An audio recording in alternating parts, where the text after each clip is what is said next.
So welcome back. Welcome back. Thank you. And we are back as well. So back by popular demand, we are starting our second season of our history series event. And we're very happy. We here are going to discuss really historical events and cultural ideologies. And tonight is going to be no difference. And I'm not meaning to stand right in front of our speaker, but I'm trying to be right in line with all of our online speakers. So online attendees. So these talks, for those of you who are newer tonight, are an outgrowth of your desire to continue your own education. And really what Keith is going to talk about tonight is a sampling of what we're teaching here in the classroom.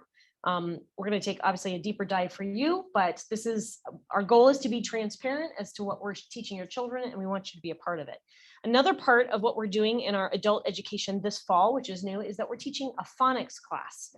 Some of you are attending that class who are here tonight. And it goes on for Friday mornings for 6 weeks. And we're, again, giving parents a glimpse into what their children are learning in the classroom. The objective for both of these sessions, history or phonics, is really part of a secret agenda that I have.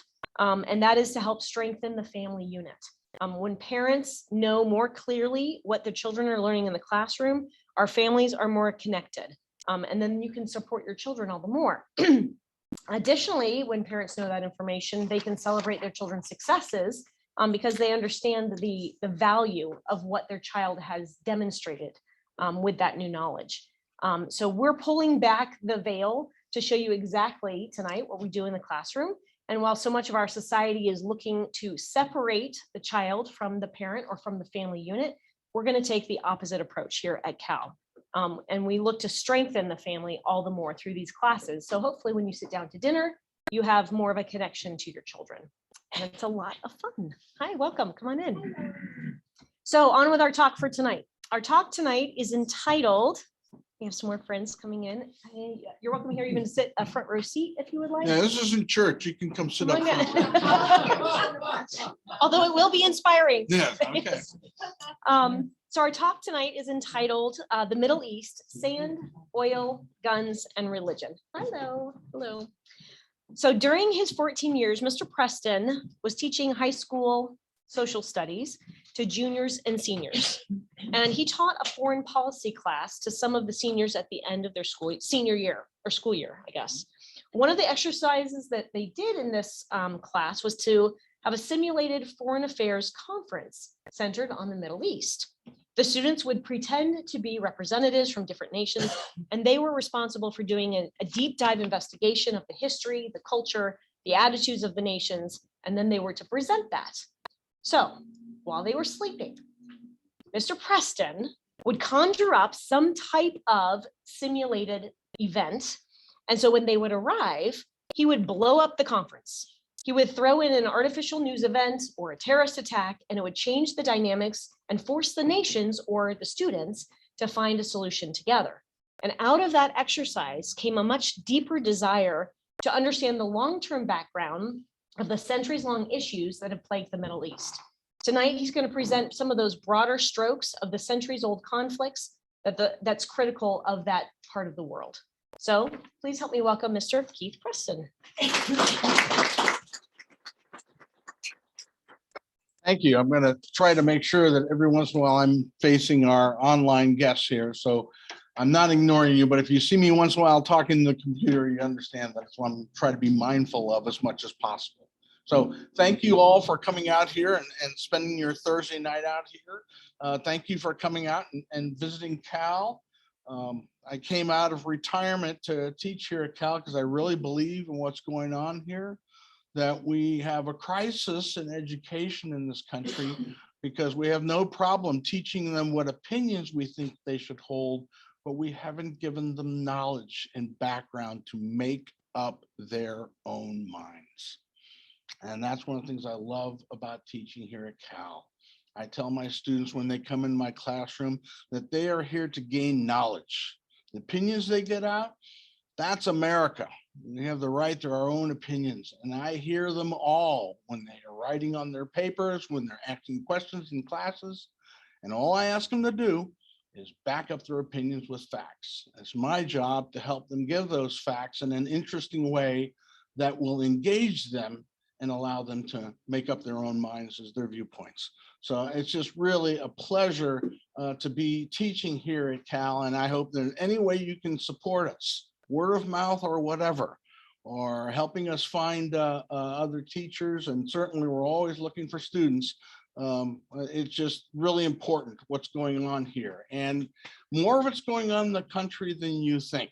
So, keep at it. That's America, the America we love. All right, on to our topic for tonight. Boy, did I bite off a lot to chew. But one of the reasons I chose this amongst the topics that we're going to cover this year in these history talks is obviously, once again, it's in the news, certainly.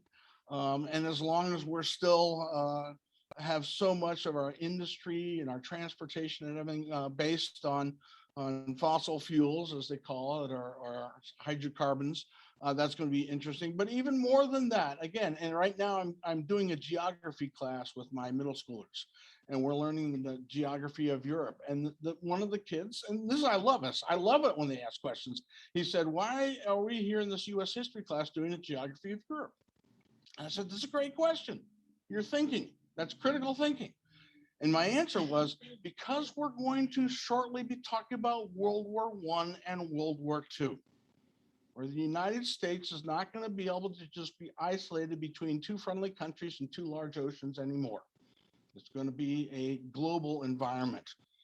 And so you need to know where these places are. And when we get to the Cold War, you're going to need to know, why is Poland in a particularly difficult position? I tell them I'll say with some of these countries, this is an unfortunate geographical location to be Poland in between Germany and Russia. Okay. And so that's why we need to understand what's going on in this section of the world, because it affects us. And we have a chance to be an impact either for good or for ill. And the fact that you also have a country in that region which has stated with very serious nature, not just bluster, that if it gets a nuclear bomb, it's going to nuke one of its neighbors, then we need to take notice and be involved and know what's going on. Okay, so let's get right to it. Remember one time Churchill made this quote talking about Russia, but I really feel the same thing about the Middle East. The Middle East is a riddle wrapped in a mystery inside an enigma. Okay. And the reason for that is because of its location, because of its deep historical roots in the different cultures, peoples, religions in that area. Obviously, recent political crosswinds have a lot to do with that. And the long time of the heads of nations, of those nations, those that have political beliefs that sometimes are their own and sometimes are the reality of the populations of the countries that they are running. They themselves may know this isn't the right way to go, but as we'll talk about here, there's been a history in that region is if you do not follow the population may remove you. And in those days, they don't just vote you down. They will put you in the grave. And we'll talk about that at this point in time. And that there's a lot of contradictory values, belief systems, and cultures. There are also some that are in common. But as we often see in our own families, we may all be a family, but we may have different opinions, and sometimes that'll get pretty spiky once in a while. And when people in the region get spiky in an area where there can be arms, where there can be modern day movements and transportation, and it can be a difficult thing, not just for that region, but for everyone else around. Okay, so why should we care? Centuries of advanced civilizations and cultures have come out of this area. This is a famous stele that was Hammurabi handing down the Code of Hammurabi, one of the first early set down of customs and traditions, but even more than that, laws. If you do this, this is the consequence. And that's what civilizations do. The number of empires that have come out of this region go back centuries. I mean, when people were living very pastoral lives here in North America and the Middle East, they'd had civilizations that had gone on for over 1,000 years. Many of those civilizations were spread because of the seas and oceans in that area, particularly the Mediterranean Sea, all the different oceans that are in that area. It was a center of different civilizations for a long time, and they wrote down their ideas, early writings, early histories that are taken of that have been passed down to this day. You know, kids in a classical education school like this are going to read Homer. They're going to read about ancient civilizations. When I took my historiography class in my senior year in high school, college, many years ago, we read Thucydides, we read Herodotus. And there's a reason why you read those. Human beings don't change as much as people think. We may get faster with our technology, we may get more fancy in our thinking, but in the end, we're the same animals we've been since we were Homo erectus about 100,000 or so years ago. So you've got a home to 3 great civilizations in this area, at least in those early days. And many more if you want to consider some of the subsets. Certainly the Egyptian civilization is one that's had a long lasting effect, Babylonian, Assyrian, a whole bunch of other Persian civilizations go back a long period of time. And many of these people, unlike us, you know, we're here in America, we go, look at this building, it's 100 years old. And we think, and these guys are going, yeah, that one down the street, 2500 BC. It's a different sort of situation, and they know their history. They know their culture. I think that's one of the things that I remember was interesting at the time when the Iranian Revolution happened. People didn't realize they may have been Muslims, but they're not Arabs. The Iranians are Persians, and boy, is that different to them. So we need to be aware of the differences and why that's a big difference, and the way that they think, and their awareness of their background and the greatness of their history.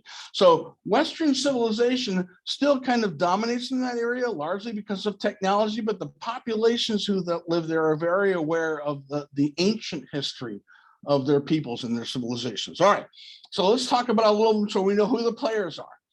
And most of us are familiar one way or another with Judaism, and it stands out because it's one of the few at that time monotheistic religions, one God.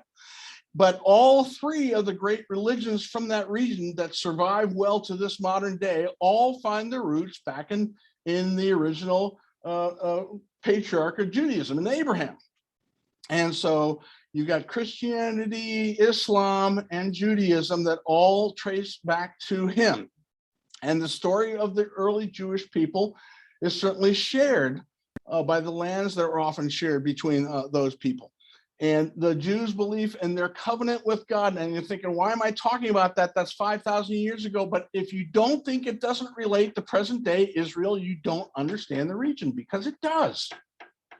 And so when you have 2 groups and they're saying, this is our land, the other one says, this is our land, and one says, this is our land because we've had it since Muhammad at 780, and the other one says, yes, but Abraham, Moses was given this land, back 5,000, 4,000 years earlier. So you've got what in the days we would have a realtor do a title search, okay?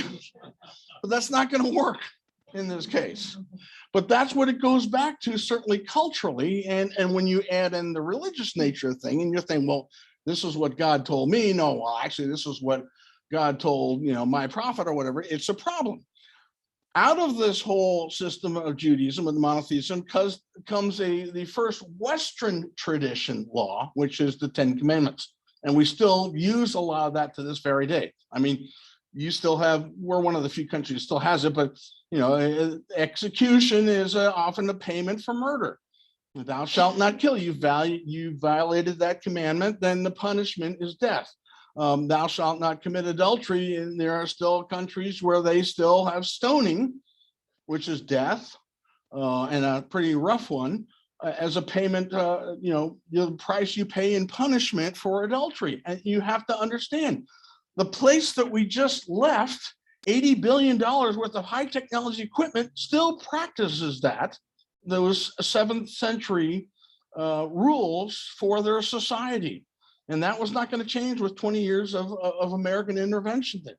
And so we sometimes think, we can go have gender studies there, or we can send all the girls to school, all of which are wonderful things to have. But when you suddenly withdraw your forces, now those people are at the behest of people who follow the rules as the rules have been practiced for 1,500 years. And so that's why it's important to understand some of these things we're talking about. You're talking about a religion that's got a 5,000 year calendar. I think they just, a couple of weeks ago had the Jewish New Year. It's 5,700. I don't know the exact number, but it's a lot different from 2021. And in the end, much of their history was full of triumph, defeat, triumph, defeat, triumph, defeat. But there's always been a triumph even after the worst of defeats, whether it's Babylonian captivity or the being held slavery in Egypt, and to modern day Judaism in the Jewish state of Israel, the rise of Israel, the modern state of Israel in the wake of the Holocaust is part of that. And that's how they see it. Okay. So all of this was written down, obviously, for posterity. We have a word for it. Those of us who are Christian call it the Old Testament. And you have different, you have the Torah and you have other biblical, other scripts that are part of this, but that history is not only just for, okay, here's what happened, but also here's why we do things the way we do things. And you feel as part of your religion, you're going to continue to give fealty because that's your job. This is the covenant. That was the deal. I'll be your God. You'll be my people. Just follow my rules. And I'm telling you all this because understanding that's how a lot of the people in that country are going to see it is one of the reasons that you have these groups that are having a hard time finding, some sort of way to make an understanding where no one wants to give. Because in some cases, when you do give, it can cost you your life. We've had an assassination of an Israeli prime minister over these things. We had an assassination of the president of Egypt over these things. And we don't, when we have an assassination here, it's usually some crazy nut or something like that. It's very seldom a lead element of a movement. But in these cases, it often is. So it's something to be aware of. Okay, then obviously somewhere around all over 2,000 years ago, you had Jesus of Nazareth. And it's hard for us to remember sometimes that he came out, he was a Jewish rabbi. And that's what he was hoping to put forward. And most of Western culture has its roots in his story. Even though we are becoming more and more of a secular society, particularly even more in Europe than we are in the United States, there's still a lot of the traditions and cultures that are part of what came out of the traditional Christian culture of the number of centuries after his messiahship. And eventually that's going to become the faith of the Roman Empire, which then spreads Christianity to almost all of Europe. So this is actually a map that I used with the kids when we were doing our geography class a couple of days ago. It's probably less of majority than it used to be, maybe say 20, 30, 40 years ago, but still the majority of those countries that they have their religious background is those different versions of Christianity, whether it's Protestantism or whether it's Roman Catholicism in those areas. And so that also has an impact on the traditions and the expectations of that time. And we'll talk later on in the presentation about how that affected the decisions that were made after World War II regarding the promises of a eventual Jewish homeland in what we call the region of Palestine. Okay, we'll get to that later on. You had centuries of missionaries that went out through all those areas, and many of those missionaries eventually came here to the New World. We often talk about the things that we traded in the New World, but the fact is you had two Christian countries, Great Britain, not so much in France because they didn't do as much colonization, and certainly all of Central America and South America, which had Catholic missionaries throughout the whole time. And so spread all those faiths there. And that's still a big part of the Western civilization, those areas, is that spread of these Christian religions. And so all of Europe eventually becomes Christian by around the first millennium.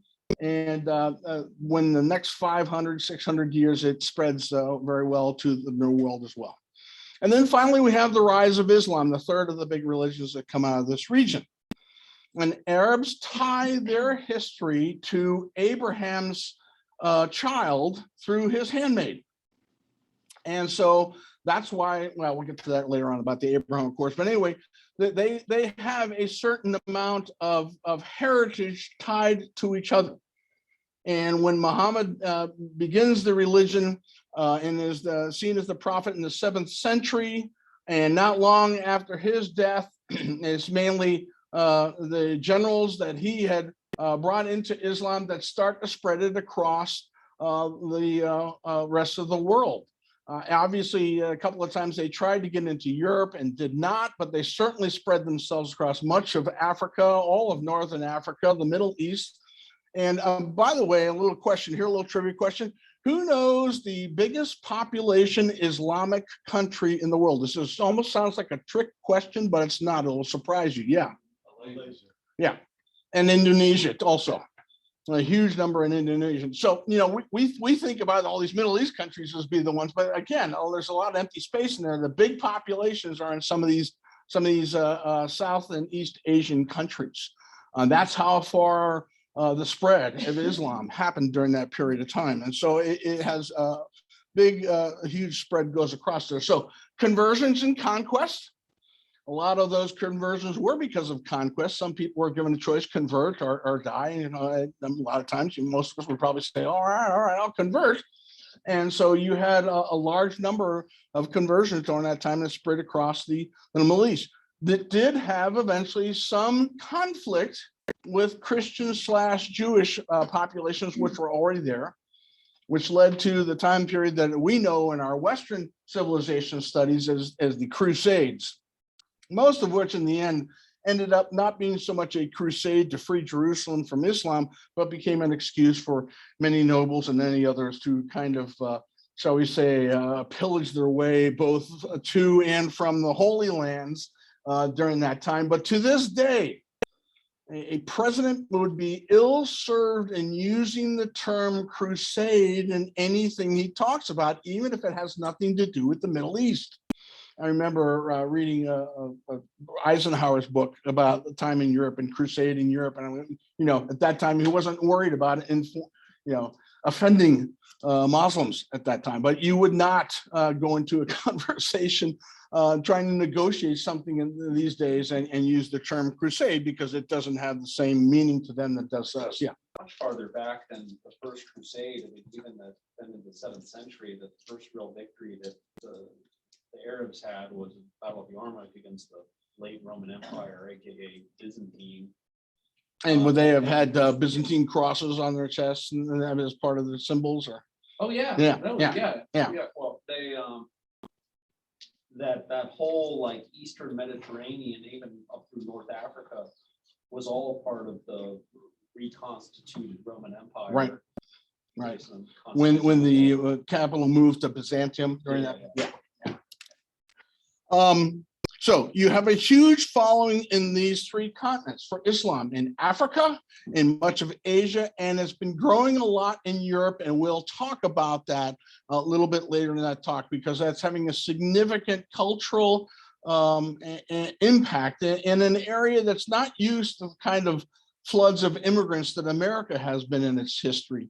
And that's causing some indigestion for some of those communities, and we'll be talking about that. All right, I'm gonna move kind of fast, a little bit faster here past that and get into the Ottoman Empire, which really to a great extent we're talking about from the fall of Constantinople, I believe in the 15th century, right up through the end of World War I is the Ottoman Empire centered in modern Turkey. And over the centuries that while for a long time it's going, thanks very much, that's great. For a long time it's going to expand for a while until a couple of attempts to go into Europe are rebuffed, particularly a battle outside Vienna, is going to over time shrink and yet remain powerful. And again, geography is part of that. If you're the Ottoman Empire, you have control over some very important choke points. You have control over the Aegean Sea, which is surround, Greek and Turkey surround that. And my kids just had a map quiz the other day where they had to be able to identify where the Aegean Sea is. If I'm going to talk about the Aegean Sea and the Straits of the Bosphorus, they need to know where those areas are, because at some point in time that may be important. I even mentioned to them, I said, does anybody know where the Winter Olympics were a couple of times ago when it was in the Crimea, when it was in part of Russia, in Sochi?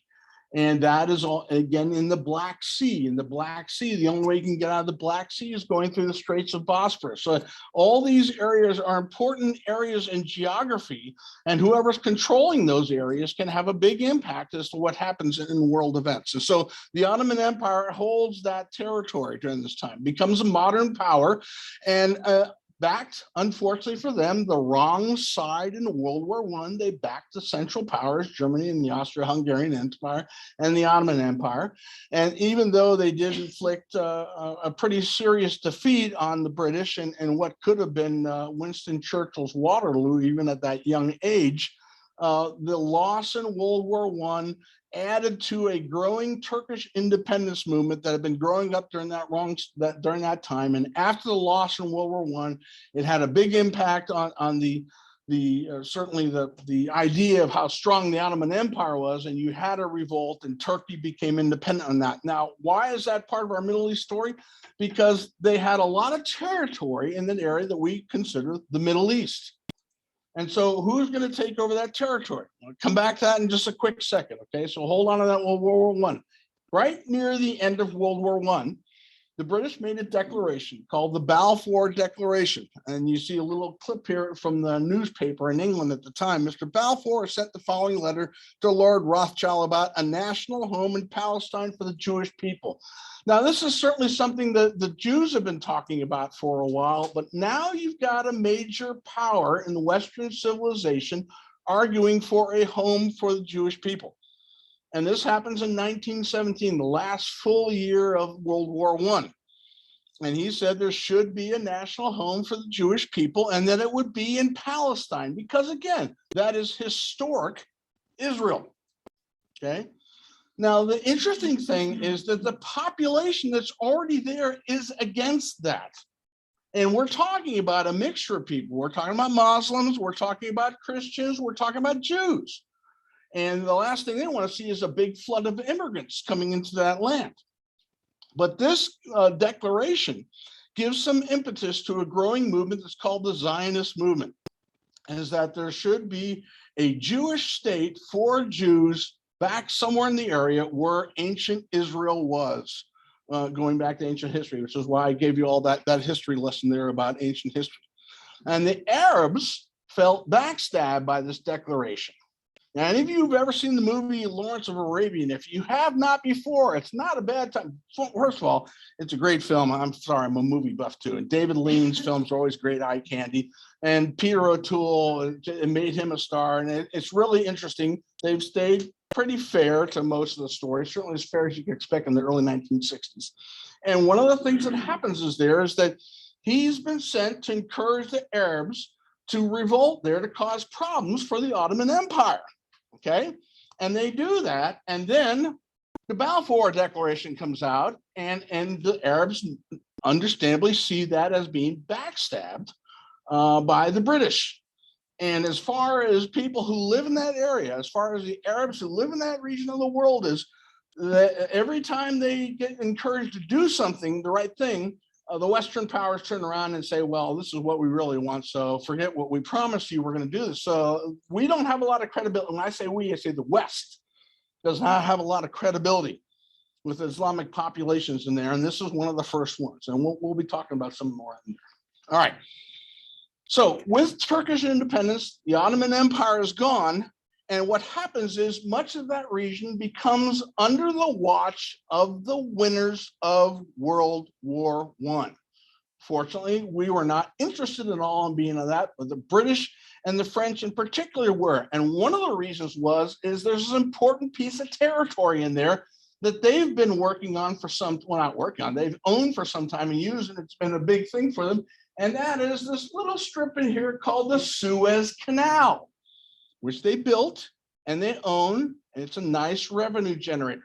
We will come back to the Suez. A lot of you know what I'm heading for here because you've lived through some of these times. Some of these things happen in your times. But anyway, we'll come back to that. So the region, a lot of it is going to be a region of Britain and France. So if you look at the stuff that's kind of purplish here, this is the area that was kind of supposedly being watched by the British. And the little green area here, which is largely it was largely Syria. is going to be watched in this little part of French equatorial Africa. It's going to be watched by the French. And then, believe it or not, there's even that Italian area. You all probably forget that, but the Italians sort of had control over the most important parts of Libya. And so that was their little area, which, of course, later on Mussolini is going to want to turn into his little own kingdom. And that's another story. That's how he gets Hitler sucked into North Africa, is trying to help him out when Ethiopia gives his army a hard time. All right. So that region is going to be under the watch of the British and the French, and mainly the British in a lot of these areas. So eventually something's going to happen with that. Several agreements are made in the 1920s, reaffirming to people who have a Zionist desire to have a Jewish homeland back in the Middle East that there will eventually be a Jewish state. And as World War II begins, the Arab leaders see a possibility. If Germany is going to run Europe, then they want to get the British and the French out of their region and be determining their own future, their own existence, their own control over their territory. And this is the Grand Mufti of Jerusalem and a visit he had in the early days of World War II with Adolf Hitler. Now, a lot of people said, see, the Arabs, they were Nazi. That's not, he just says, looks like these guys are going to be running the show in Europe. And for a number of years, it certainly looked like that. And if so, then maybe we can get him to kick the British and the French out of here, and we can actually have our place, and we can forget about this Balfour Declaration and whether there's going to be a Jewish state in the Mideast.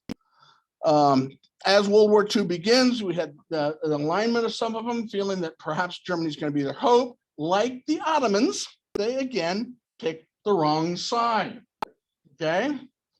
While all this is going on, we've got the Ibn Saud family who has figured out, hey, we're just going to take this little big piece of desert here and set my family up here, and I'm going to be the king, and all my family are going to be the royal family of this area. And everybody else said, yeah, sure, fine, because nobody's thought about the small discoveries of oil that were made in the 1930s are going to, after World War II, be significant.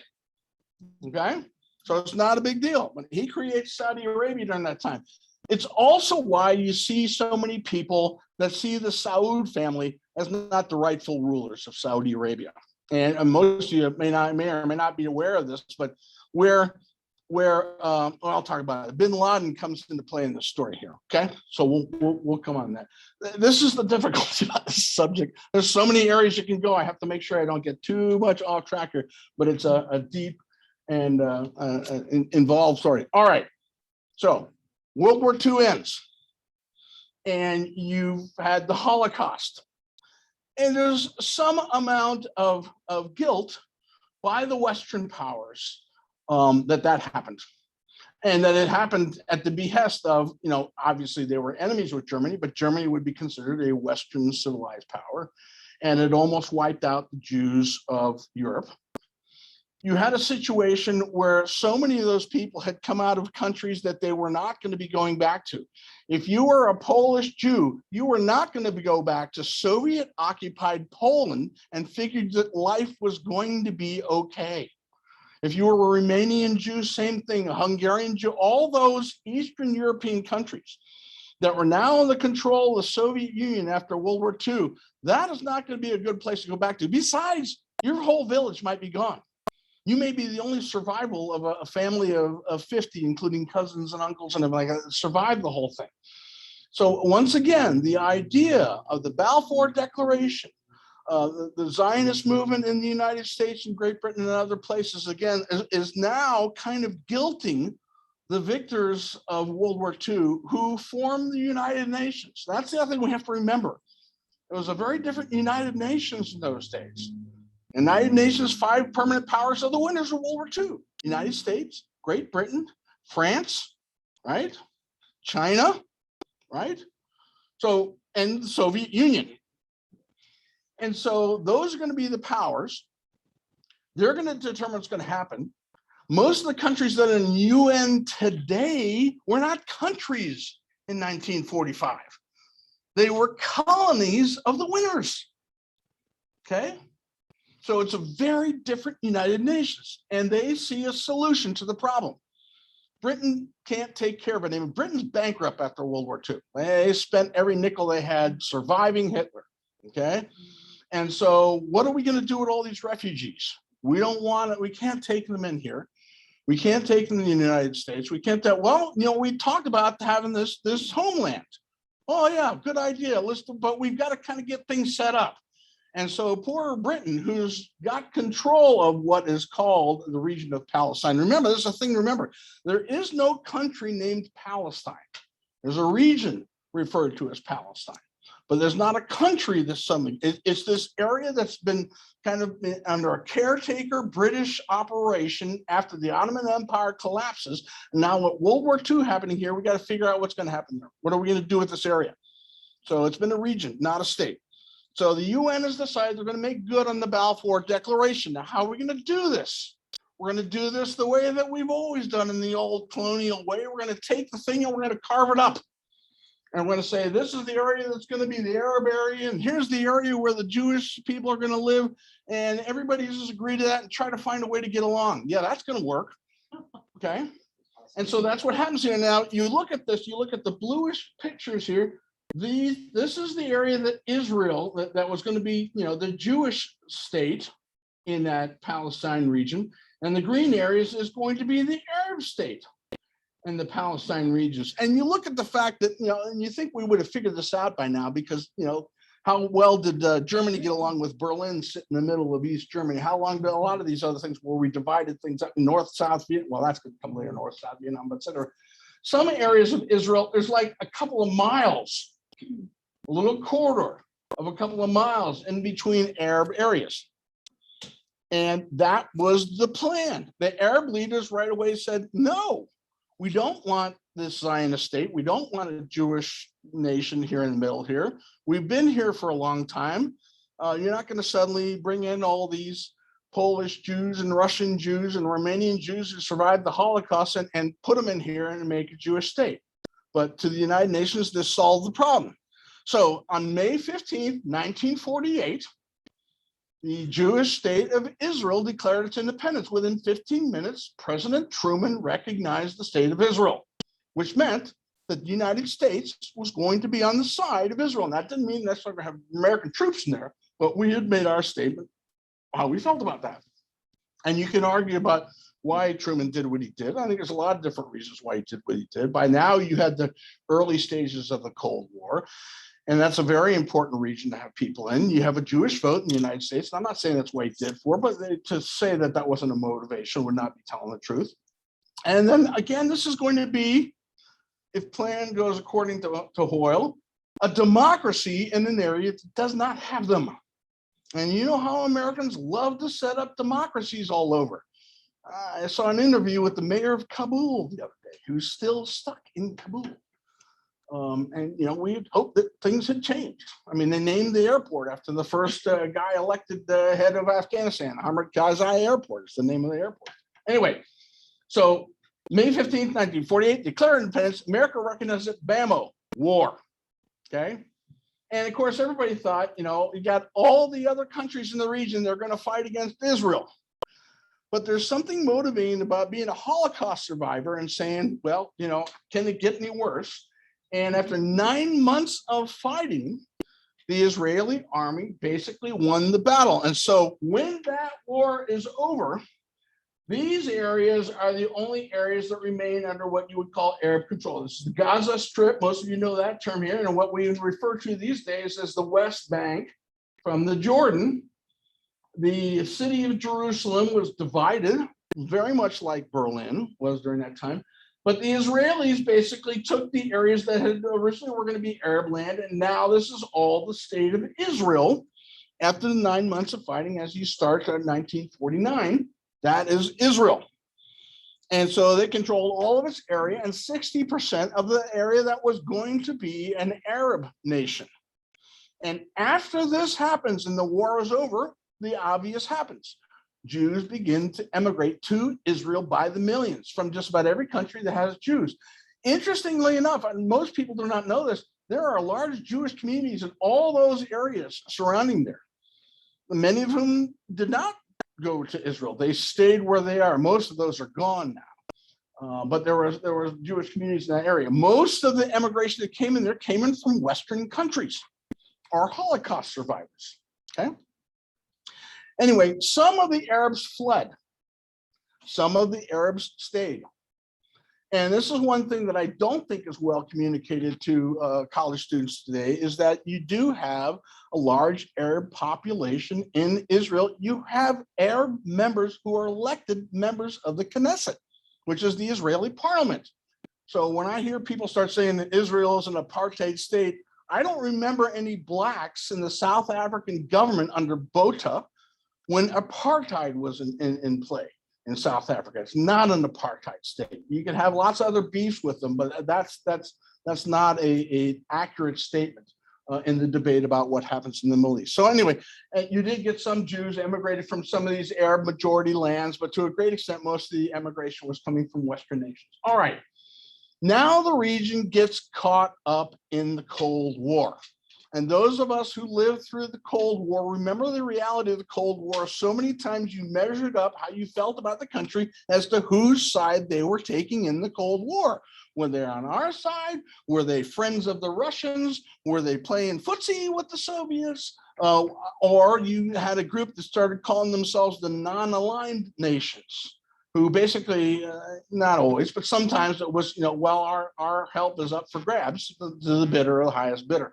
And so the Middle East definitely gets caught up in that. Arab countries felt that NATO had taken sides with Israel, and that was probably a fair assessment of how NATO saw Israel.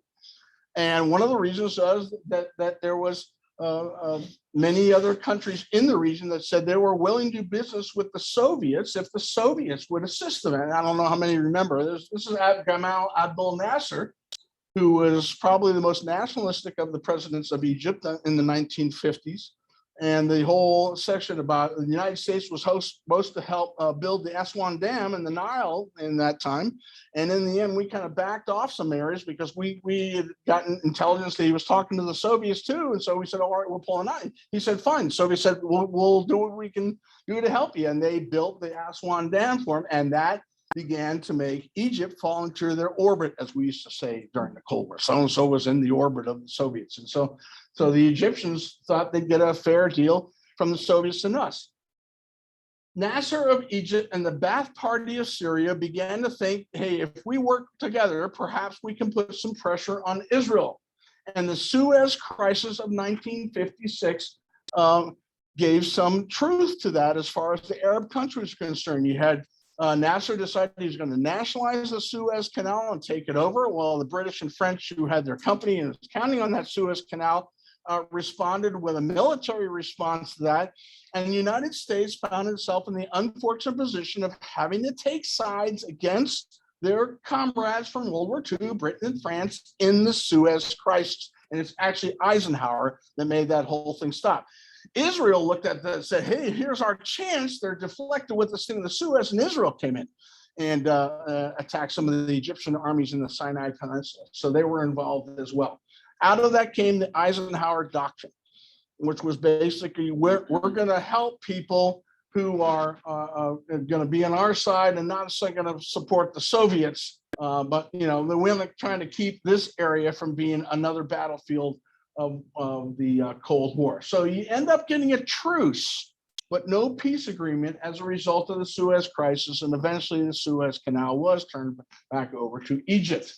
You also had the very short-term formation and a very quick dissolution of what was called at the time the United Arab Republic. It was supposed to be that Syria would be one part of the United Arab Republic and Egypt would be the other part. But as often has happened historically, I'm not making a judgment with Arabs, is that in the end, Syria didn't like the deal because Egypt got most of the plum positions in the new UAR and Nasser was the president of the UAR. So in 1961, Syria pulled out. And Nasser, for years, still continued to call Egypt the UAR. You would see, if you look at maps in the 1960s, you'll say Egypt, and it'll say in parentheses UAR. And I remember looking at, what is UAR? And that was United Arab Republic. All right, let's jump forward to 1967. And by this point in time, the Arabs are thinking, we're finally ready to take on the Israelis. We've been getting Soviet equipment. We've been getting Soviet training. we think if we all bind together, we can take on Israel and push them into the sea. That was the goal, maybe not the reality, but that's what they were saying was the goal. Israel by this time had spent years penetrating all the Arab military establishment. The Mossad had thoroughly infiltrated all the establishment and they knew it was coming. So the day before they were going to get attacked, the Israelis attacked. And in 6 days, they were able to take huge amounts of territory. They expected the attack. They moved first, took all of that West Bank of the Jordan area here, united Jerusalem into one city once again, took the Golan Heights from Syria, which is an area that they had been using for years to do artillery barrages of Israeli kibbutzim on the other side of the border. And so the way to stop that is just take them. And they still hold on to the Golan Heights today. They still hold on and have expressed their interest of permanently holding on to the West Bank territories there. By the way, anybody here ever drink SodaStream? SodaStream, you put a little bottle in there and you make your own soda water. SodaStream's factory is in the West Bank. And they use almost all Palestinian or whatever you want to call it, Arab workers there to work in the SodaStream factory.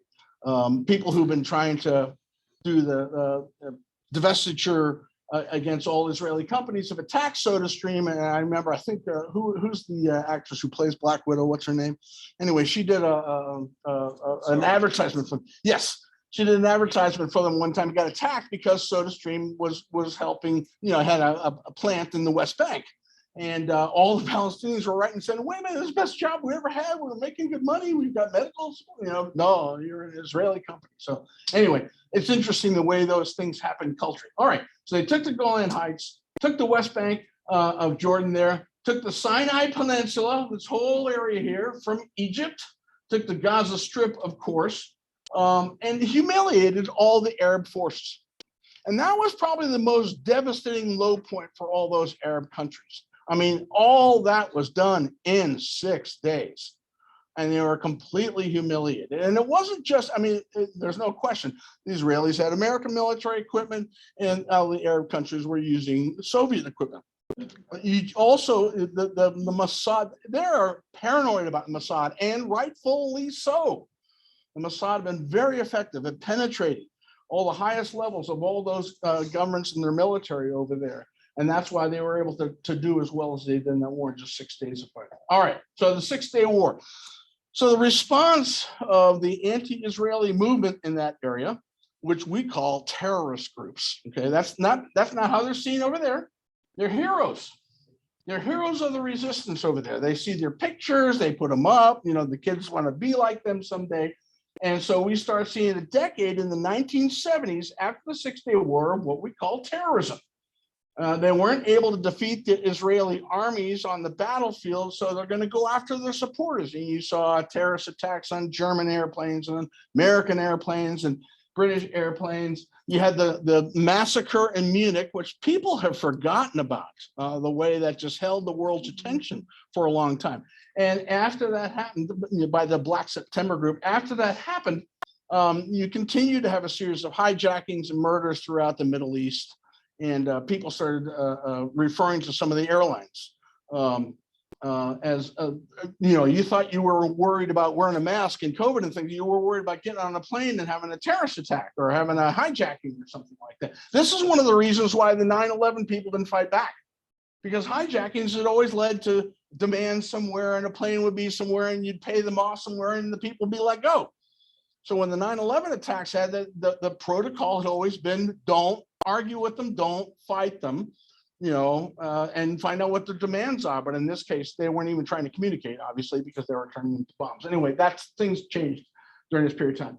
So the heroes in the Middle East to the people in those regions were these terrorists, and they knew them by name and by their pictures. Now, Israel decided, Golda Meir, the prime minister of Israel, decided in the wake of the Munich massacre, she's going to hunt down every one of them. Some of you have seen some of the movies around. Steven Spielberg did one called Munich.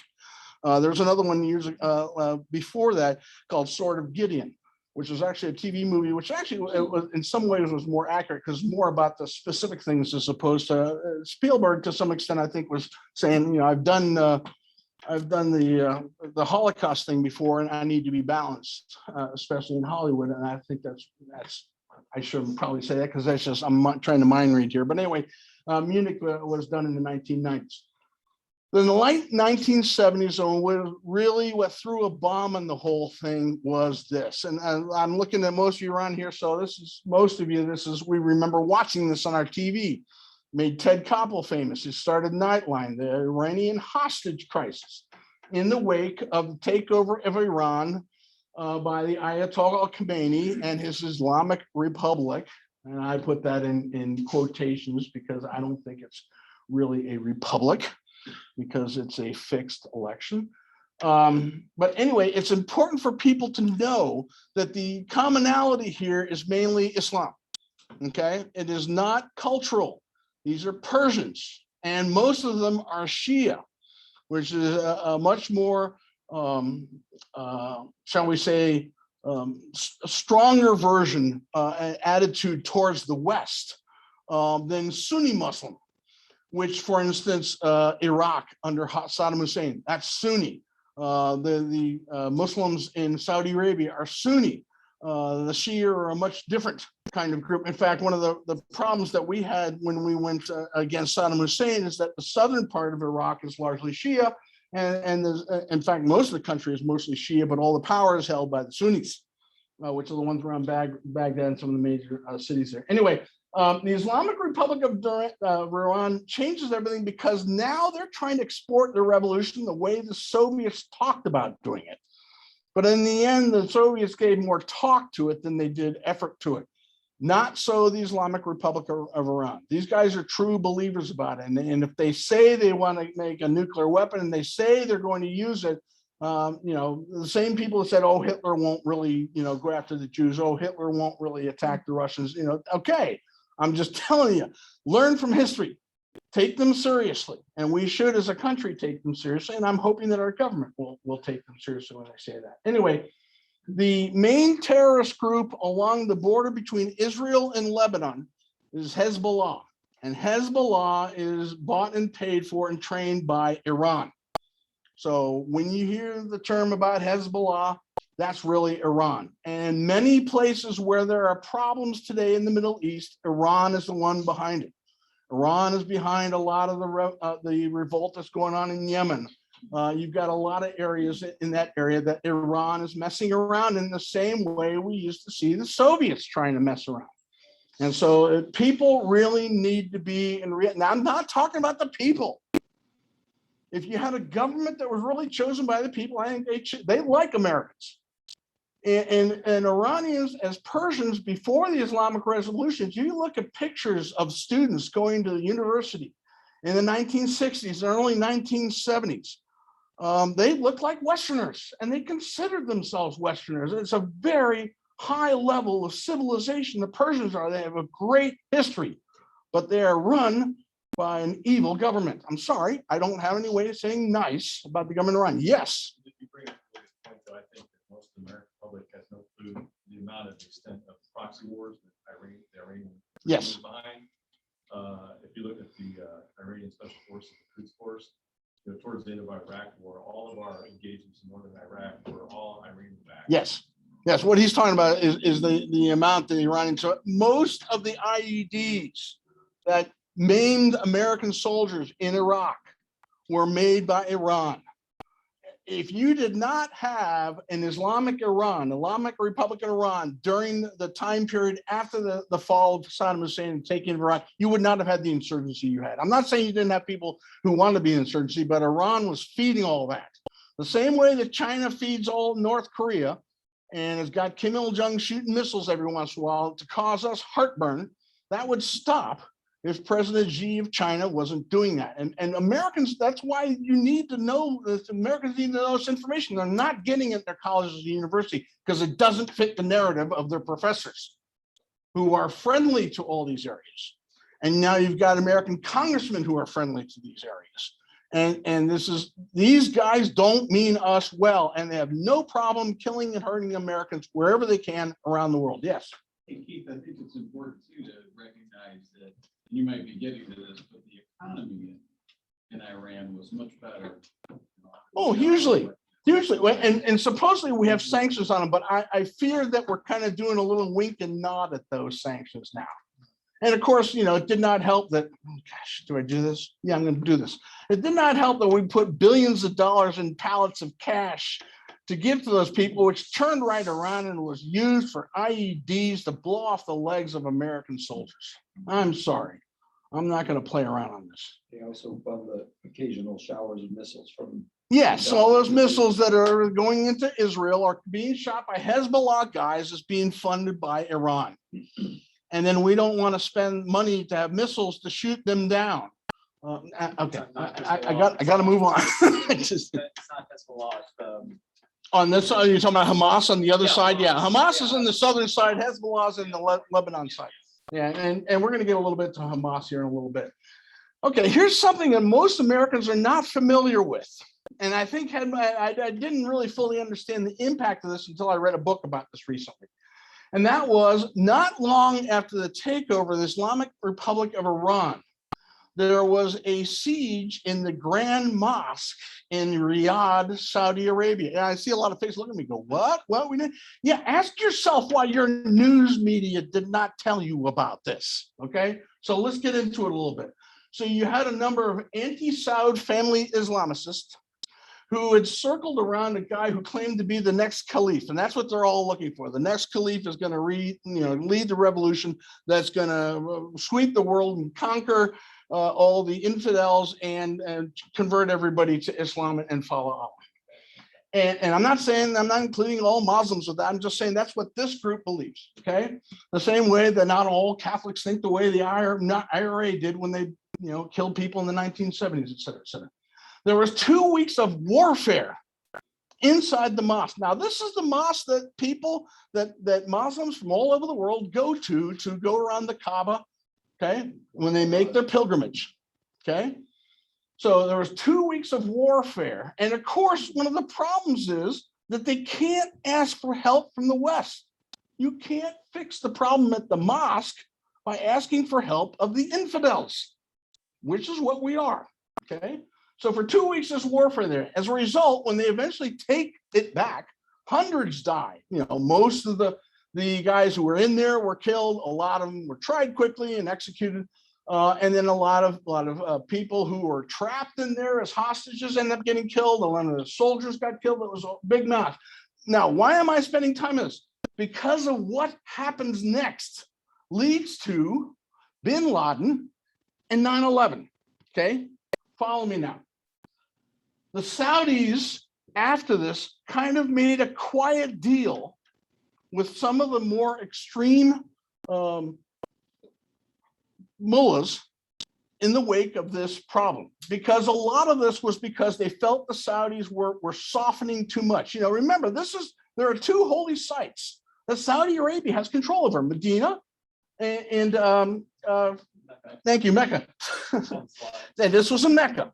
Okay, so part of the deal was, we will make sure something like this happens again, but we want you to take some of that oil money and fund schools all over the world that will teach the more strong, shall we say, versus the madrasas. Okay, so this is how the madrasas happen. They get funded by the Saudis. So every once in a while, I'll hear somebody say, well, I hear the Saudis funded 9/11. This is probably what they're referring to. The Saudis started funding it shortly after this embarrassment to them at the Holy Mosque in Mecca. And then they start funding this. And out of that comes people like bin Laden and his followers out of these madrasas. And those madrasas are now kind of being gradually scaled back. The next generation of Saudi rulers realizes that this is kind of that theory that people talk about is, you think you keep feeding the alligator and it'll be the last one to eat you. And they realize that that's not going to work for them. So anyway, they were buying protection basically for the Saudi family with this money and setting up these madrasas. Now, in 1978, we had the Camp David Agreement, where Carter and Sadat and Begin, the Prime Minister of Israel, Sadat, the President of Egypt, got together and made this incredible deal. It was a breakthrough. In the end, Sadat, because of the, and I've kind of, this is the part I've kind of left out. There was a war called the Yom Kippur War in 1973, where for the first few days, the Egyptians were really doing well. They had pulled off a surprise attack and they were really doing well. And in the end, we had to quick jump some material to Israel to help them fight it back and stabilize the front.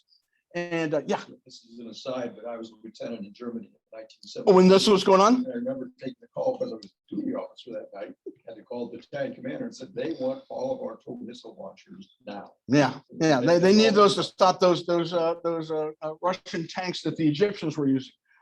So anyway, a couple of years after this gives Sadat, he's the first guy that's really done well against the Israelis, and his stock was rising, and he knew that. And so now he knew that he wanted peace in his country. And of course, Begin, it was a scare for him. And there was a debate in the United States. Hey, should we really be involved in this? And the only reason we were, because not too long before that, we'd had a couple of oil shocks, and we knew that we needed the oil from the Middle East because we weren't producing enough to be able to keep. I mean, you people didn't live that time. You say, well, gas is bad at $3 a gallon or $3.50 or something like that. I remember within a couple of weeks, we went from 25 cents to $1. Now, it doesn't sound like a lot. And I said, the kids, $1? I go, yeah, but it went from 25 cents to $1. That would be like it going to $12 in a couple of weeks here, and you'd freak out. So $72. yes, way back then. So anyway, and of course, everybody drove big gas guzzlers today. You didn't have people driving economy cars with 35, and there certainly weren't any Teslas around. So the United States made the promise, we will give aid to Egypt, and we continue to as a result of that agreement. And I think that's probably a decent investment for some peace in a very important area. And in the peace treaty, the Egyptians would get the Sinai Peninsula returned back to them, and there would be a peace agreement between Israel and Egypt. And of course, to the rest of us, we thought, what a great deal. Within 3 years, Sadat was killed by his own military. And believe me, after that happened, there weren't any other leaders that were jumping to be the next ones to sign a deal of peace with Israel. Now, in the late 90s, Jordan kind of acknowledged the reality, and the king said, yeah, okay, we're kind of at peace, that sort of thing. But nobody was jumping in line after that. And one of the guys who was arrested, who had been part of that plot, is the guy who's now bin Laden's successor as the leader of Al-Qaeda. His name is al-Zawahiri. He was captured, he was held, he was tortured. And his response to that after that is, I'm joining the resistance. And now, of course, he leads Al-Qaeda. So, and these threads, I'm sorry, I think you're thinking about, maybe I'm using the wrong one here. I'm talking about the one who was his number 2, not the one who got nuked in Iraq or something like that. So I may have the wrong name up here, but his number 2 is now, he was originally in that group. Proxy fights in the dying Cold Wars. In the 1980s, the Middle East became yet again a series of proxy fights between the Soviet Union and its client states and the United States. Israel's invasion of Lebanon kind of kicked things off there. You had a Lebanese civil war, which had already been going on because of the execution of the leaders of Lebanon by a Hezbollah car bomb. And again, we came in there and tried to do something during that civil war. We brought in a bunch of Marines to try to stabilize the area in Beirut. And what happens? The Marine barracks got bombed there, and we lost 250 odd Marines there. And after that, President Reagan said, okay, I can't do anything with this. And he pulled our involvement out, which is what most Americans wanted to. And this is also the rise of the Iran's Revolutionary Guard exporting itself to some of these different places around that territory. And so you were talking about the Quds Force, and that's what's his name? The guy that we finally got a couple of times. What was you probably remember his name? People remember. I think Trump's last year. Soleimani. Yeah, it was the Quds Force guy. And anyway, Iran's Revolutionary Guard was heavily involved in that. There's a time of rockets all the time. And there's an app you can get if you're in Israel on your phone to tell you when the rockets are coming and where they're going to. And I mean, they have an app for everything. And so missiles, suicide bombers were going on. Hezbollah controlled most of Lebanon, certainly the area near Israel. And there had been a war between Iran and Iraq since the revolutionary, since the takeover of Iran. And that went on for a long period of time and exhausted both of them. Iran's way of fighting that war was when they needed to attack a certain area and they needed to clear the minefields, they told young boys to run through the minefields and that they would get to heaven if they, I know, it's, yeah, and I remember, I can't remember who it was. I thought it was George Shultz. Maybe it was somebody else at one point in time said, can't both sides lose? Because, you know, you had Saddam Hussein on one side and the Iranian revolutionary guys. I remember when the hostages got released, they asked one of them, you know, well, what's your fervent desire for the region? He says, I'm cheering for Iraq because of what he went through in Iran there during that war. Anyway, that left a lot of them exhausted. Saddam Hussein, how does he fit into all this? Mainly because, and again, this is one of these tic-tac-toe type of things. His invasion of Kuwait, which our response to that was Desert Shield. Say again? Trained the Iraqis under Saddam in order to better fight the Iranians. Fight the Iranians. And so they had, a lot of his people have been trained by, this happens to us all the time, they've been trained. Yes, chemical weapons, all those things that have gone on. And then Desert Storm, of course, kicking him out of Iraq and going into parts of Iraq, but stopping, kicking him out of Kuwait, stopping after parts of the time there. And within the coalition, one of the reasons we stopped early, and we also, why didn't we finish and get rid of Saddam Hussein? Because we would have lost a large part of the coalition. People forget, it was mainly symbolic, but there were Syrian forces in Desert Shield. There were some Muslim forces there. We even had, you know, We're operating on Saudi Arabia. yeah. And yeah, they had attacked Saudi Arabia at one point in time. It's the first time the Saudis said, all right, we'll let you set up air bases here. And that's going to lead to bin Laden, and I will get to that in a little bit. Anyway, we started getting these US bases in the Middle East, particularly in Saudi Arabia.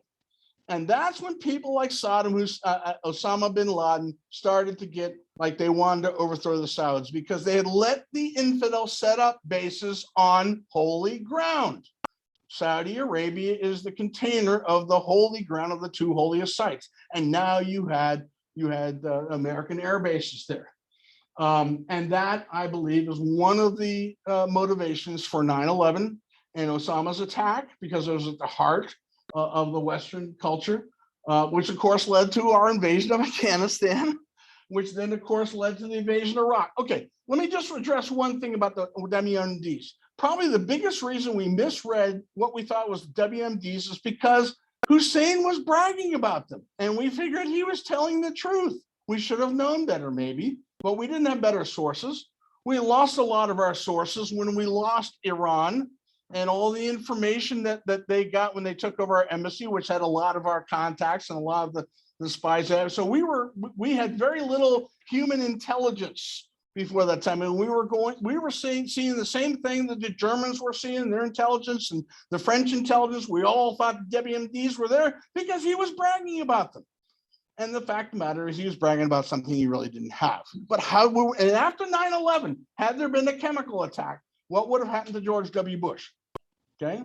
So he was caught between, you had to be sure. You had to be sure and go and get them. And then his sons, Uday and Qusay, were ambushed. By the way, one of my students was in on that ambush. And one of the most amazing discussions I ever had was him describing to me that ambush. He said, I couldn't hear anything. I was yelling at the top of my lungs. I couldn't hear anything because it was just all the tracer bullets and everything going on. He was a 50 caliber sniper. And it was pretty amazing. And then, of course, eventually Saddam Hussein was found, tried, and executed. Okay. And the problem with that is, okay, now what do you replace him with?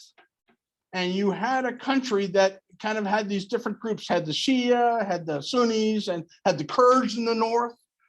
And how do you run that as one country? And Iran is licking its chops because the majority population in Iraq is Shia, like the Iranians, but they're mostly Arab Shia. So they're kind of, you know, it's like we always worry about China and the Soviet Union get together because they're both communists. Yeah, but also they're Chinese and then they're Russians, which, you know, they've been at each other's throats for a long period of time too.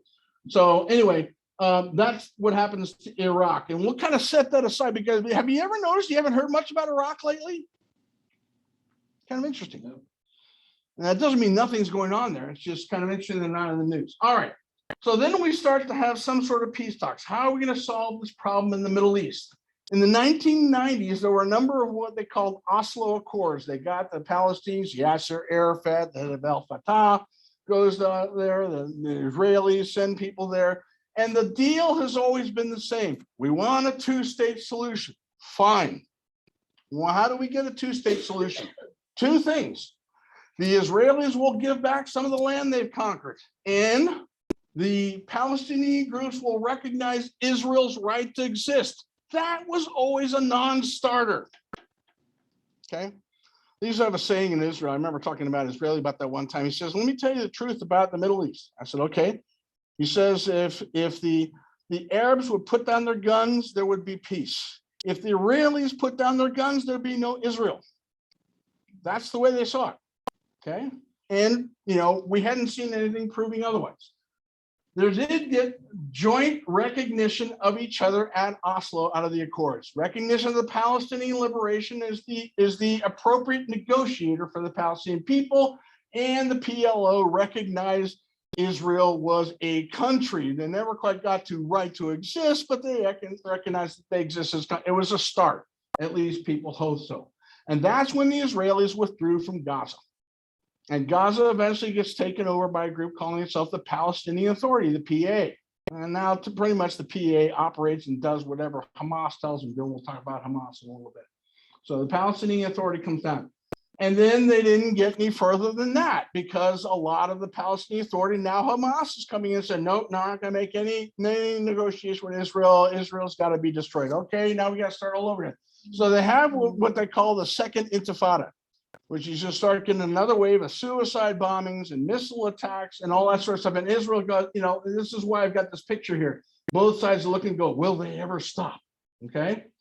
And Israelis decide, okay, we're going to let them know that this is how we're going to negotiate this. We're going to start acting like, and we're going to assume that we're staying on the West Bank.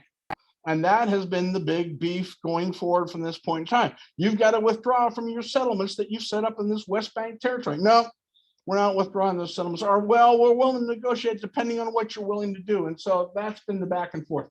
After a series of suicide bombings in the late 1990s, a wall was built between certain areas of the West Bank and Jerusalem. And suddenly, lo and behold, the suicide bombings stopped.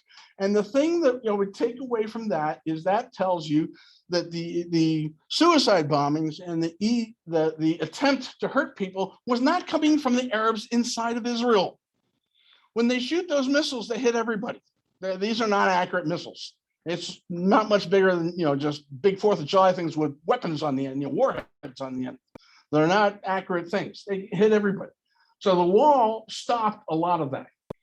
And then we get to the Obama-Biden Iran nuke deal. And I don't have time to really get into that, where they're trying to open that up. I have serious questions about the legitimacy of the negotiations between the Iranian government, but I guess we'll find out more. You had a civil war that erupted in Syria in the most recent decade. That's when you got the flood of refugees that left that region and started heading towards the nearest area is Europe. Because under the EU, Europeans, if you get into one part of the EU, all you have to do is get into one part of the EU and you're allowed to go anywhere in the EU. And so you'd have people who are coming ashore in Italy, and next thing you know, they're in Cologne, Germany, or they're in Amsterdam, Netherlands, or they're outside of Paris.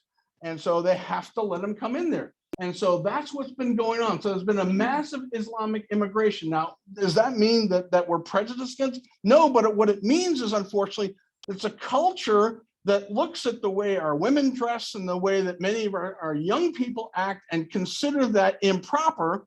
And they have no problem responding to that under their own cultural guidelines, which has led to situations. If you do an internet search, you'll find out about look into the New Year's Eve rapes that happened in Cologne a number of years ago that the German government covered up because they felt there would be an outrage in the country, which obviously there would have had people known about. There are no-go areas in many outside the cities of some of the major European cities, whether it's London or Paris or Amsterdam or some of these other cities. Now, when Trump came into office, when President Trump came into office, does anyone know what the first foreign trip he made when he became president? Saudi Arabia. He went and met with the leadership of Saudi Arabia. And so as far as I'm concerned, and I'm sure there'll be a book about it someday, I think that's what the beginning of the Abraham's Accords started at that point in time. The only way there's going to be stability in this region is give up on the two-state process, because the Palestinians are never going to agree to anything that will not include the elimination of the state of Israel. And that's not going to happen. So what's the solution? For a long period of time, many of the neighbors, the oil-rich neighbors, have been funding a lot of the support, the money coming into those groups. Well, we're helping the PLO, we're giving them money. And then they go, well, where's the money you've been spending? Because those places look horrible. And then you see Yasser Arafat in a $3,000, $5,000 suit going in to negotiate things. You say, okay, I get it. Okay, we know what's going on. So they began talking. And after a period of time of what they felt was intransigence by the Palestinian Authority, they decided to cut them out of the negotiation. And that's how the Abraham Accords happened in 2020, with a recognition of Israel by the UAE, Bahrain, eventually kind of a functional de facto recognition by Oman, Morocco, and Sudan, and somewhat for Oman. And I believe, and there's no reason not to think so, that had Trump won a second term, and I'm not saying this is why it was, I'm just saying, had he won a second term, I think Saudi Arabia would have joined that group. And I think Saudi Arabia right now is watching to see what happens, because the biggest enemy Saudi Arabia has is the one the United States government is really only one that they're talking to, which is Iran, which is a mistake. Sorry, I shouldn't put too much opinion into this, but I got to say what I think. Anyway, the Biden administration won't even refer to that name. They call it the discussions in the Middle East. They won't use the term Abraham Accords. And of course, the idea behind this was to reemphasize, and this is why I gave you at the beginning of this whole thing, sorry it's been so long, was that they all traced their heritage back to Abraham, to his two sons. That is the source of these two great cultures. And that there should be an agreement between these family members at this point in time to try to move forward after all these decades of war and fighting and interruption of their economies. And so you see a certain number of agreements now going on in the Middle East. And it would be interesting to see those things go forward. By the way, be aware that the number one cybersecurity companies in the world, many of them are in Israel. I mean, the technology opportunities in Israel are tremendous. The Saudis aren't stupid. They're businessmen. They know that oil isn't going to last forever. They want to know what's the future of our country and our economy. And they understand that Israel is going to be a part of that. And they've been secretly working, not so secretly, but they haven't been announcing it, and working in sharing technology and working on weapon systems and other things. They're just going to have to slowly bring the population along with it. And especially some of the leadership of their Islamic clergy. All right, so let's finally finish up here with what's just happened in Africa, in Afghanistan. Much is still being discovered, and I think we're probably going to find out more as time goes on. Here I go again. We've got a horrible news media, and that's very disappointing. Because they could be doing it, and you'd think they'd do a better job, but they have not been doing a good job of telling us. They will at some point in time when they realize that they've lost all credibility. But right now they've got credibility with each other, and I guess that's good enough for them. But the fact of the matter is, what's going on in Africa and Afghanistan is more than just what's happened to Americans and how much equipment we left over in that, but all the people who for 20 years has been helping us out because they care about their country too, are now at the hands of a government which has been pretty upfront.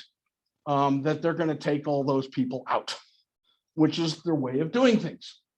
So you had at one point in time the president saying, well, we were just doing what the Trump administration negotiated.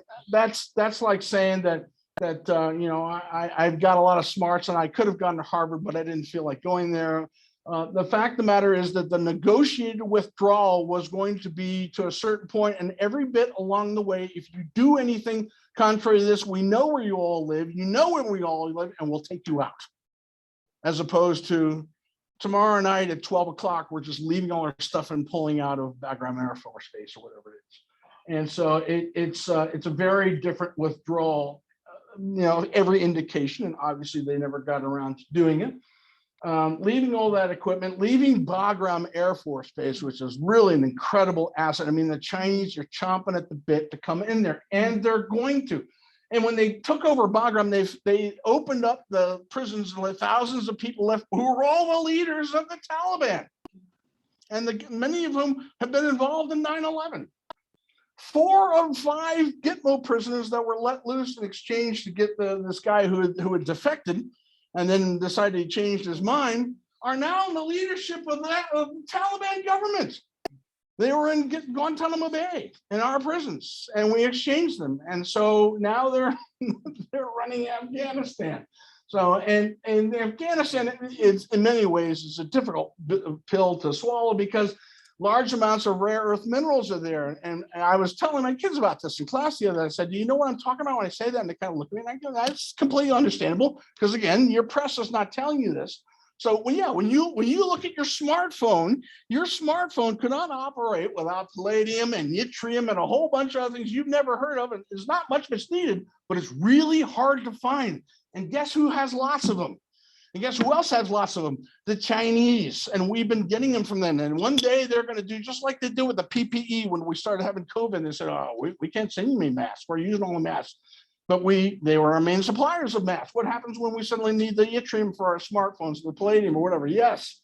Rare earth minerals are used in computers. Everything. They're using windmills. They're using solar panels.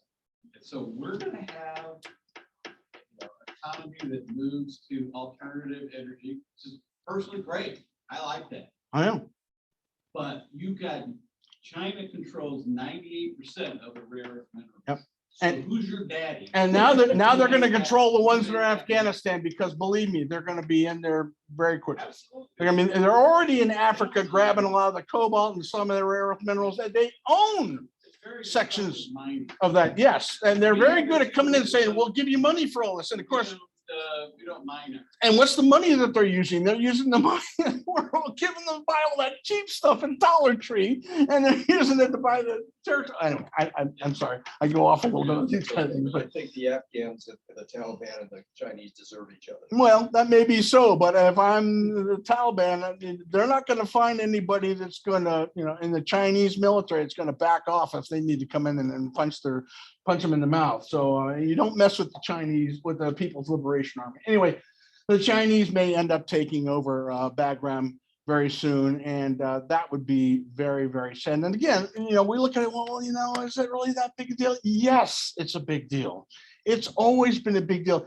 You don't have to constantly be at war, but at the same time, don't be naive about the world that you're dealing with.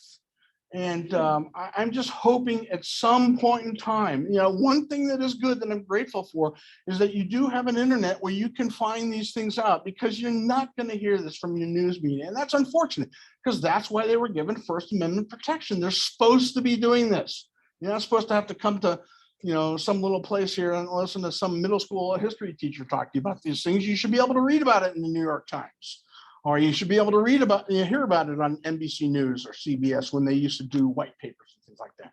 But they're not going to do that these days. We got to, yes. There's someone I talked to who says basically everything that happened in Afghanistan was deliberate. Biden did it, it was deliberate. Now someone is like Obama is still telling, I think, this administration what to do. I don't think there's any doubt about that. Well, he's still in DC. But the thing is, now you have to think, it takes, I think, 500,000 to train a Navy SEAL. They're talking about having our military have to be vaccinated. These people in the military, they don't all want to be vaccinated. Right. We're going to lose some of our key military people. At the same time, you have China talking, doing what they're doing. How vulnerable we're being made so much more vulnerable than is necessary. Plus, they've got all the equipment, the billions of dollars worth of equipment. I'm not going to argue. I'm not going to argue. with you, Come on but over. It's almost like we're I know. inviting China I know. to just come on, take our country over. I do think, we do have the operation to educate ourselves. You are here, a thing like tonight, listening to some of these things here. And whether you agree with the things I'm saying or not, and this is probably the most opinionated I've been in all these talks now, but this is kind of fresh and this one is kind of alarming to me. But the fact of the matter is that I was talking to one of our attendees tonight earlier, and I'm reminded, and I'll just end things this way before we start a Q&A. I'm reminded by a quote by Winston Churchill, who said, "Americans will always do the right thing eventually." And the question is just how far will it be before the eventually happens? After exhausting all of their. After exhausting all their options. That's right. You're right. I forgot that part. I was saying eventually after exhausting all other options. And of course, he knew that watching what Hitler was doing to England. But again, the reality was, everybody can say, well, Roosevelt should have helped him. Roosevelt was a politician who knew that American people were not going to support that. I used to talk to my high school students about it. Most people don't know. People thought that World War I, America got snookered. We lost 100,000 men in World War I. It was the first time we'd left this country to fight another war, other than the Spanish-American War, which is kind of semi in our area. And then when it was all over, we didn't get anything out of it that they could see. And all the people who had borrowed money from us never repaid us. And you know how Americans feel about that. We don't mind helping you out, but we don't like to be played for suckers, and we don't like to feel like there's ingratitude. So when World War II happened, people to a large extent didn't believe that Hitler was really going to do all the things he did. And they thought, and plus what business of is ours? And we still never got paid back for World War I. And so we're not going to get involved. And then the Japanese sucker punched us, and thankfully Hitler declared war on us. So and after that, it was a done deal. But we're kind of like that. You have to remember, we do have a history of isolationism. George Washington preached it in his farewell address. So our natural inclination is, why do we have to be the world policeman? Why do we have to be the one that every time there's a disaster around the world, people say, come on, Americans, you're rich, take care of it. Okay, then we help out. And they say, you Americans are so nasty, and we get insulted and like that. We don't like that. We don't like feeling like there's ingratitude. But the reality is, when you are the big dog, and we still are, at least for now, the big dog, it is going to be your job. So, yeah, no. So, do we have time for a Q&A? Or okay, go ahead. In the recognition of Israel as a state, at that time, Truman was considering whether to recognize them or not. General Marshall was, I think, the Secretary of State. He was. Just out of the Truman Library.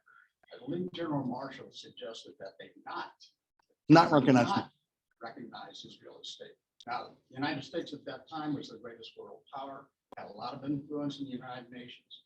If Truman had not recognized it, would not of this have all changed? Maybe it wouldn't even happen. I agree wholeheartedly. I think a lot of that would have changed. The question is, had Truman not recognized Israel so quickly right after that, would things have been very different? You're probably right. That 9 months of warfare it took a while before it started going the Israelis' way. And we were on the sly helping them out. And a lot of people individually were trying to help them out. You had a lot of veterans in fact, there's a movie about it where Kirk Douglas cast a giant shadow, the American guy who ended up helping the Israeli army during that part time. So you're right. It probably would have been very different.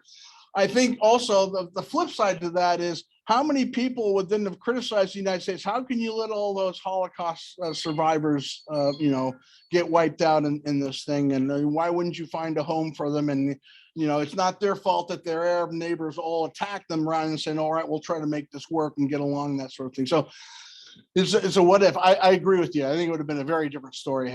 Once that happened too, also, I think we were definitely, we were going to be a helper of Israel no matter what. I see somebody keeps coming up here. Somebody keeps raising their hand on here. So I don't know how to see if you can check that out. Go ahead. Next question.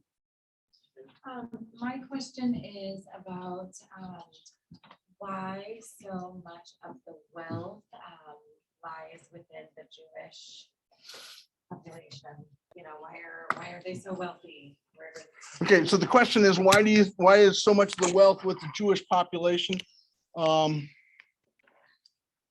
think you can say that about a lot of different populations. I think whenever you have hardworking, ambitious people, it's not surprising that they're going to be successful. I think also you've had a lot of populations over different parts of American history that have worked together as a people to help each other. You go to Chinatown, they will always help other Chinese in that area. So I think probably what's most unusual is that they've been around so long. And I think probably have a history. And I think there's been a lot of anti-Semitic prejudice against Jews for a long period of time. I think it really just gets to like during the whole diaspora period from When they were Hadrian- spread around. Yeah, from Hadrian on till 1947 is that's they had to run the extra mile just to get by. One thing- and that just stuck around, and fast forward of 1,500 years. The anti-Semitism that led to the Holocaust. This isn't something where Hitler just, put his thing in and so came up with the letter J and said, all right, I'll go after the Jews. He was feeding into a popular feeling by many, not a majority, but many in Germany, that somebody had sold them out, that they lost World War I. They were really on the brink of winning. One of the things that tipped it was America's entry into the war, but they were really on the tip. Who was it who stabbed us in the back? Yeah, and when you read Mein Kampf, Hitler's not only after the Jews in there, a lot of people leave off the other group that he wanted to eliminate was the communists. Yeah. And that's why he went after the Soviet Union. And in fact, one of the reasons people feel that he kind of didn't attack Britain as hard as he might normally have is because he thought that he'd eventually be able to convince certainly Chamberlain. And when Chamberlain was going to step down for a while, they thought it was going to be Lord Halifax, who probably would have made a deal with Hitler. And they thought they could persuade the British to join them in a fight against the communists in the Soviet Union. And of course, Churchill had been very critical of the Soviet Union and of communism before World War II. So there's some reason why Hitler had the reason to believe that. So there was already a lot of anti-Semitic sentiment in Europe. And many of the people who were killed in the Holocaust, the SS may have been running it, but they had a lot of help from Ukrainians and other Poles and a lot of other people in Europe who were happy to either profit for that or have their own prejudice against that. So I think whenever you have a situation where you have a successful people and also they work very well together, people look at that and they start immediately thinking, okay, this is a conspiracy. I mean, I've heard the conspiracy stuff as long as I've been around, and I know it predates me by a lot of period of time. And it's really unfortunate. It's really unfortunate, but it seems to be human thought. Well, and the media too, it seems like a lot of that is owned and operated and movie producers and, that type of thing. Yeah, I think that's less so than it used to be. And I think, again, I think a lot of these people also were visionary. They were a business. Some of them, that was their whole life. I'm going to build a movie studio, or I'm going to set up an entertainment business. And I think it's less so now than it used to be. But I think the America story is a story of ambitious people. And when I talk to my kids, I talk about different groups that came to this country and the contributions that they made. And the contributions the Germans made, who set up a lot of schools and were very educated. The contributions the Italians and the Irish made, and they were the ones that built the canals and built the bridges and the roadways and stuff like that. So each group has its own thing. And I think a lot of Jewish groups from different groups were already businessmen in Europe, came here and say, I'm going to be able to set up any business I want. I'm going to be able to borrow money to build my business. And they went, wow, this is an opportunity. And so over and over, I think that happened. And then people get jealous. Frankly, I think people envy that. And that's the thing that really concerns me about today's attitudes of, well, I should be able to have free college, because I need a good education and that person's rich and they should be able to pay for it. And that's just not the way it works here, but they're trying to convince people that that's the way it should work here. I don't know if I answered your question here, but yeah. Yeah, actually, more of a comment, but we were talking about the cruise decisions You want me to stop? late 40s in regard to Israel. And a great book on the subject for anybody that's interested in learning more is the biography of Truman by David McCullough. Yes. Who also wrote a great book on John Adams. Yes. You But can read almost any David McCullough book. And it's interesting to me that also you mentioned, somebody mentioned Marshall, but Clark Clifford, who I know it's a name very renowned, not really a politician, statesman. Yeah. And he worked in multiple administrations over 40 years. And he was also opposed to recognizing think by then, a lot of those people knew that the future was going to need oil. And that there was going to be a lot more of it found there in the Middle East than we thought. And in sometimes you have to make a calculation between these are the people I like, or this is democracy or that sort of thing. And then, but these are the resources that I need. And you have to do, I do pragmatic thing or do what I think is kind of, what I'd like Going to. back to the rare earth minerals, we may regret that. Yeah. I really believe the Holocaust had a kind of a, if it had not been so short a time after, Yeah. people were shocked when they saw those films at the Nuremberg trials, folks. You're used to seeing them now. Right. You hear stories and numbers and it's almost inconceivable. And then they showed these films at the Nuremberg trials of these bulldozers and the ovens and people were blown away. They had no idea. And so I think there was a big Western guilt that had been done by a Western country. They still debate today whether Roosevelt should have bombed the railroads going to Auschwitz instead of, yeah. But that's what goes on. What they teach in schools, I hear that some schools don't teach the Holocaust.